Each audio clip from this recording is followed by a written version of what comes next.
Hozir endi kartoshka palakni uradigan jihozlarni ko'rsatamiz, tanishtiramiz. Jarayon juda qiziqib ketyapti, o'rtoqlar.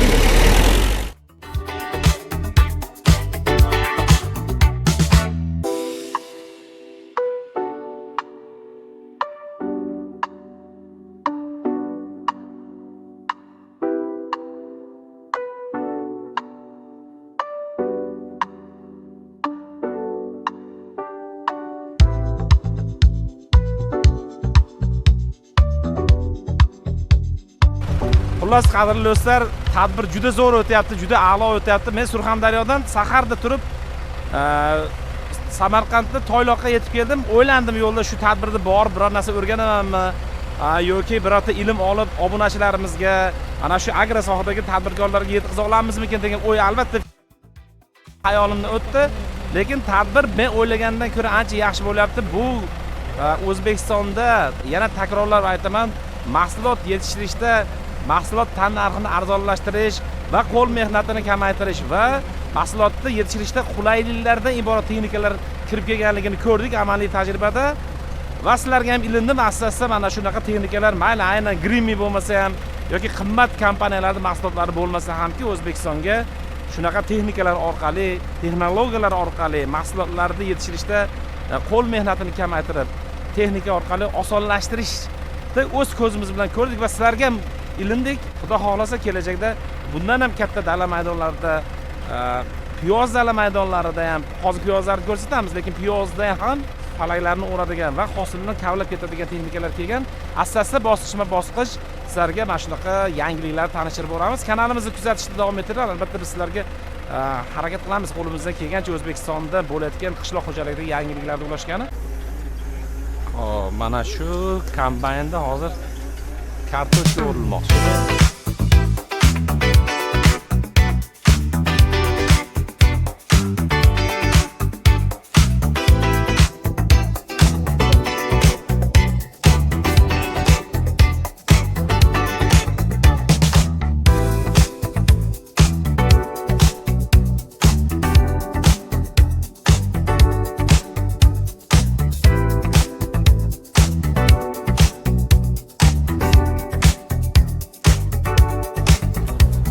Grimi kombaynlarda kartoshkalar o'rilyapti. Tepada ko'rib 4 kishi ajratib turadi, sortirovka qiladi.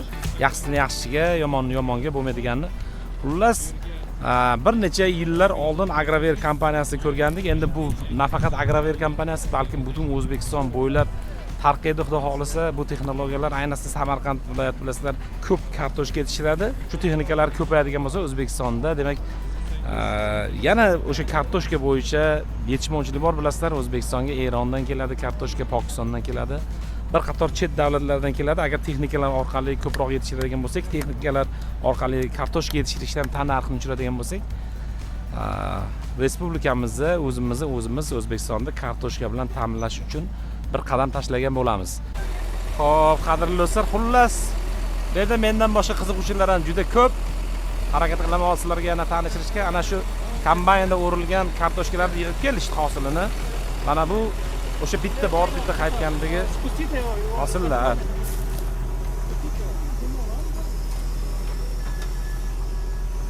Mana shunda. Qolaversa tomchilab sug'orish mutaxassislari ham bor. Hamma kasbdoshlar shu yerda. Hozir kartoshka kavlashni ko'ryapsizlar orqamizda. Hozir endigi navbat piyozlarimizni palagini o'rib, tagini kavlaydigan apparatlarni dala maydonida amaliy ko'rsatib o'tamiz.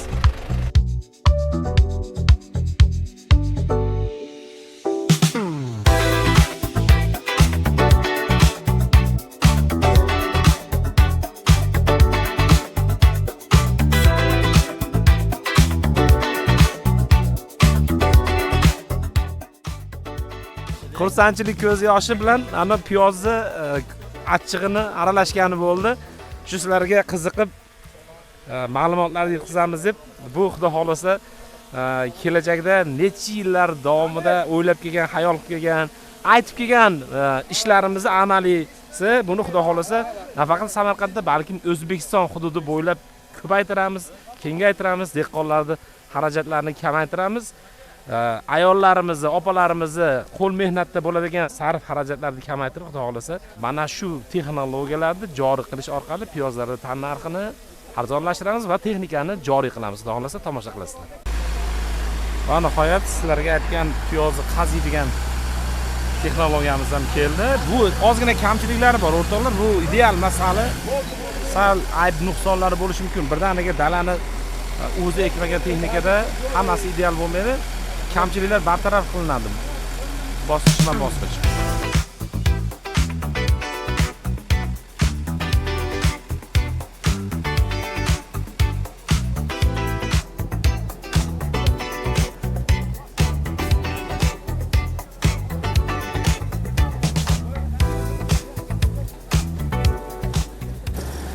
Piyozni nami ozgina nami oshishani qilyapti piyozni.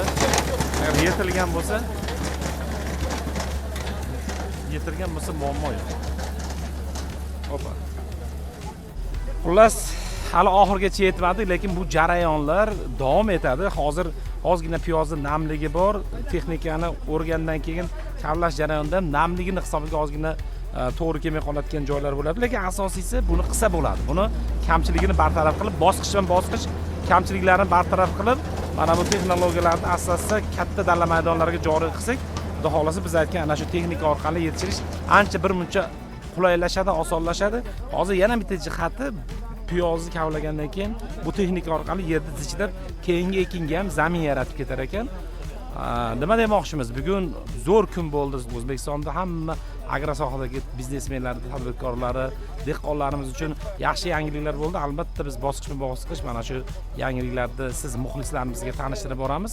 Hozir ayni ko'rgan holatlaringiz ideal emas, lekin buni ustida ishlab bartaraf bo'ladi, xudo xolasa. Dehqonlarimiz ham bitta fikrlarini, o'zlari uchun olgan xulosalarini eshitib ko'ramiz. Mansur aka, texnikalarni ko'rdingiz. Siz bilan bu haqida juda ko'p videolar qilganmiz. O'rish haqida, siyarkalar ekish haqida. Bugun qanaqa taassurotlar oldi? Sizga ma'qulmi dala kuni? Yomon emas, xudoga shukr. Endi yangilikka kiritish kerak, vaqt zamon talabi shu. Endi yildan yilga yangilik kiritmasa, dehqonchilikda bo'lmaydi, o'zingiz bilasiz. Siz ham harakat qilyapsiz, mahsulot narxini arzonlashtirish uchun shunga o'xshagan texnikalarni olib kelib, palanglarni o'rib, siz o'tgan yili mahalliy qilib yasaganingiz ham bor-a? Shunday. Endi xudo xolasa bu yil anaqasini olib kelamiz, zavasko'larini, xudo xolasa. Zavod so'ylari keladi. Bu muxlislarimizga ko'rsatayotganimiz sababi mana shu piyozni narxlari ko'ryapsiz, stabillik yo'q. Dehqonlarimizning foydasi, daromadi tushib ketyapti.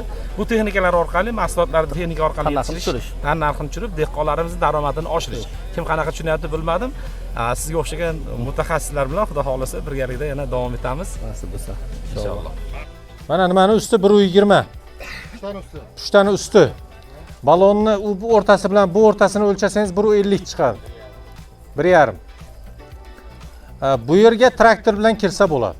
Yana mana Belarus 80 traktori, shu orasi 150. Bunga bemalol kirib ertaga siz o'g'it sochasizmi, boshqa qilasizmi, liboy agrotexnik tadbirni qilsangiz bo'ladi. В том числе yig'ishtirish uchun ham. Yig'ishtirganda eng katta muammo mana Toshkent viloyatida, Jizzaxda ko'p ali piyoz ekadiganlar aytadi, chop qo'yyapti nimani deb. Ustini kesib qo'yadi. O'sha mana palagini o'rayotgan paytda chop qo'yadi piyozni deydi. Buni endi sababi haqiqatan ham borib ekkan joyini ko'rsangiz, bunday o'nqir-cho'nqir relyef to'g'ri emas. Buni hozir Iskandar aka bu dalaga oddiy ekilgan, shundaymi? Bilishimcha. Ya egat olinganmi? Bega egat pushta olinmagan. O'sha mana shu qarang, mana shu chala joylar o'sha egat olinmagani sababi, birinchi asosiy sababi shu. Chunki agar bega gradообразователь bilan boyagidek silliq qilib olinganda boshida seyalka bir tekis yuradi, bir tekis tashlaydi urug'ni. Bir xil chuqurlikka tushadi. Bir xil oziqa, nur, suv hammasi bir xil bo'lgandan keyin piyozingiz mana qator bo'lib chiqadi. Qilinayotganda bo'lmagan-a ular? Bu qilinayotgan bu ishlar bo'lmagan. Bitta dalamiz bor. Mana yo'ldoshni o'zi ko'rgan. Mayda kelganda ko'radi. O'shaning uchun bega hozir texnikamiz u kapalkani ko'taradigan texnika узкий balon hozir bizda yo'q. Majbur bizlar John Deere'ga to'qiyapmiz. Hozir palag o'radigan yuradi. Bizlar John Deere balonni tayinlab hozir mana ikki qatorini olib tashlaymizda kovlash protsessini jarayonni ko'rsatamiz. Endi bu mana bu narsalar bizga bu tajriba mana bunday boshiga nastroykaga kirdi. Mana bu kesilganlari o'sha nastroykasini biz topgancha shunaqa jarayon bo'ladi. Buni yana bitta sababi gradообразовательda kerakligi mana shu piyozda bir tekis agregatlar to'g'ri yurishi uchun, bir tekis yurib, bir tekis falagini olib ketish uchun juda kerakli element. O'rmon aka, yildan demak. ha, bizlar birlik, что juda katta yo'qotish mana shu yerda bo'lyapti. Yana bitta narsaga e'tibor qaratingizni xohlaymiz. Piyozimiz hali ozgina xomligi bor. Ko'rib turibsizlar, hali bunga bilmadim, bir hafta, 2 haftami? Bor, 15 kunlik. Ha. Qadrli do'stlar, Iskandar akamni hali tadbir davomida tanishtirish imkoniyati bo'lmadi. Bular mana shu dalalarning egalari, shu texnikalarni dalalariga olib kelib, Samarqandda tatbiq qilyaptilar. Iskandar aka, baraka toping. Rahmat. Shu texnikalarni, texnologiyalarni biz o'ylab yurdik, joriy qilishimiz kerak deb. Yaxshi, siz birinchi qadamni tashladingiz. O'zingizda taassurotlar qanday bugungi kundan aka? Endi bugungi kundan men juda o'zi niyatni baland qilib, niyatni qattiq qilsangiz, o'zi Alloh oldingizga olib kelib qo'yar ekan. Siz mana birinchi piyoz ekishni bunyod bilan obzorni qilib berdingiz. Agricola Italiyaning serkalarni. Shu tufayli kimlargadir tanildik. Mana bu yo'ldoshga grimni olib kelgan, bir-ikki aytayapti. Men keyin aytdim telefon qilib. Voy yo'ldosh aka, buningiz hamma joyga ishlamaydi. Bu maxsus selka ekilgan bo'lish kerak. To'ppa-to'g'ri. Keyin chopib uchib keldi, ko'rdi. Aka piyoz qachon pishadi dedi. Bizlar 22-yil bu piyozni ekib 15-iyulda qozib olgan, pishganda. Bu yil bilmayman, anomal issiq tufaylimi bu cho'zilib ketib qoldi. Ha. Ish qilib G'ulomjon to'g'risi bizlar juda bema'no xarajatlar katta. Bizlar ichida yurib bilyapmiz-da. Juda bema'no xarajatlar katta. O'shaning uchun bu narsalar hozir shart element bo'lib qoldi. Mana hozir menga gradообразователь bor 2 ta, John Deere traktorim bor 2 ta, hozir 2 ta Massey Ferguson xudo xolasa узкий balon bilan olamiz. Bu yildan tatbiq qilamiz. Pushta olib, silliq qilib ekib berishga Inshaalloh. Yoritamiz, xudo xolasa. Xudo xolasa mana shuni yoritib boramiz. Urug'ni bir tekis ekish, unib chiqishni ta'minlash ko'proq foiz. Oqibatda bu texnikalar bilan odamlarni xarajatini kamaytirish. To'ppa-to'g'ri. Iskandar aka, avvalambor sizga rahmat. Mana shu dala kunlari uchun va mana shu texnikani egalariga, tashkilotchilarga, Grimmi kompaniyasining mutaxassislari, umuman mana shu texnikani kelib ishtirok etgan mutaxassislariga ham rahmat. Xudo xolasa mana bunaqa dala kunlari, texnikalarni ko'rgazmalari O'zbekistonda qishloq xo'jaligini bir qadam bo'lsa ham rivojlantirish uchun xizmat qiladi. Shu rivojlantirish uchun hissa qo'shganingiz uchun avvalambor sizga va texnikani mutaxassislariga, egalariga ham o'zimizni minnatdorchiligimizni bildiramiz. Hissani siz qo'shyapsiz. Rahmat. Salomat bo'linglar. Hammaga rahmat, kuzatuvchilarimizga ham salomat bo'linglar. Salomat.